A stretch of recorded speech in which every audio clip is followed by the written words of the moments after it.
Detox तर केलं, but what's next? Detox केल्यानंतर मोस्टली ज्यावेळेला गट डिटॉक्स केलं जातं तर त्यासाठी बरेच सारे ऑप्शन्स अवेलेबल आहेत. माझ्या लास्ट व्हिडिओमध्ये मी आयुर्वेदिक आणि खूप सोपा उपाय डिटॉक्ससाठीचा सांगितलेला आहे, ज्याच्यामध्ये वीकली डिटॉक्स तुम्ही करू शकता आणि त्यासाठी फक्त एक छोटे इन्ग्रेडियंट तुम्हाला वापरावं लागणार आहे. तुम्हाला जर डिटेल व्हिडिओ बघायचा असेल तर तुम्हाला कमेंटमध्ये त्या व्हिडिओची लिंक भेटून जाईल. तर बऱ्याचदा काय होतं की आपण डिटॉक्स करतो, पण डिटॉक्स केल्यानंतर पुढे काय करायचे हे बऱ्याचदा कोणीही सांगत नाही. आणि खरं तर तिथंच मोठी चूक होऊन बसते. तर काय आहे ही चूक? तर बऱ्याचदा ज्यावेळी आपण डिटॉक्स करतो, गट क्लिनिंग करतो, त्यावेळेला आपण बराचसा जो पार्ट आहे ना तो स्क्रॅप करत असतो. जे टॉक्झिन्स आहेत ते शरीरातून बाहेर टाकत असतो.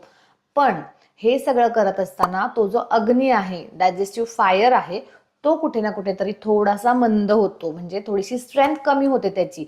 आणि त्यावेळेला जर आपण पोस्ट डिटॉक्स, बऱ्याचदा भूकही चांगली लागते, हळूहळू तो अग्नी चांगला होत असतो. पण जर का आपण हेवी मील घेतलं, अगदी रोजच्या सारखं जे आपण पोळी भाजी वरण भात असा अख्खा पूर्ण जो आहार आहे आपला तसा घेतला, किंवा त्याही पेक्षा वाईट जर का आपण बाहेरचं काहीतरी फास्ट फूड खाल्लं, बटाटे वडा खाल्ला, किंवा मग पनीर किंवा चीज, अशा प्रकारचे हेवी जे पचायला जड असे पदार्थ आहेत असे जर का खाल्ले, तर जे आपण क्लिनिंग केलेलं आहे ते सगळं वाया जाऊ शकतं.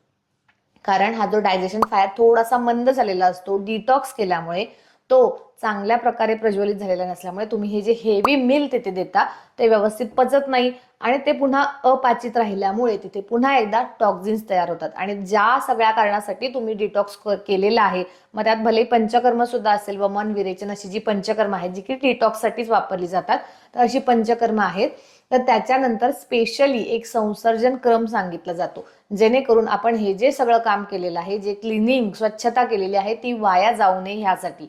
आणि हा जो अपाचित आहार आहे, आम आहे, हे टॉक्झिन्स आहेत, हे पुन्हा कलेक्ट होऊ नयेत यासाठी संसर्जन क्रम फॉलो करावा लागतो. तर हा संसर्जन क्रम म्हणजे काय असतं? तर ह्यामध्ये तुम्हाला जेवणामध्ये पहिल्यांदा अगदी सुपाच्य पचायला हलके पदार्थ घ्यायचे असतात, जसं की भाताची पेज आहे किंवा मुगडाळीची खिचडी आहे.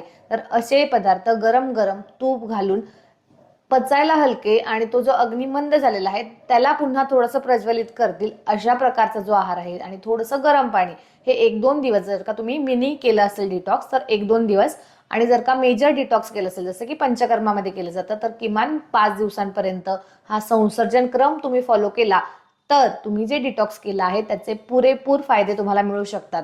आणि जर का तुम्ही नाही केला आणि डायरेक्ट तुमचं रुटीन डाएट सुरू केलं, तर मात्र हे सगळं वाया तर जाणारच आहे, आणि प्लस दुसरे काही ना काहीतरी कॉम्प्लिकेशन्स होऊ शकतात. त्यामुळे जर का तुम्ही डिटॉक्स करणार असाल तर डिटॉक्स केल्यानंतर नेक्स्ट स्टेप काय आहे ही सुद्धा तुम्ही लक्षात ठेवली पाहिजे. व्हिडिओ आवडला असेल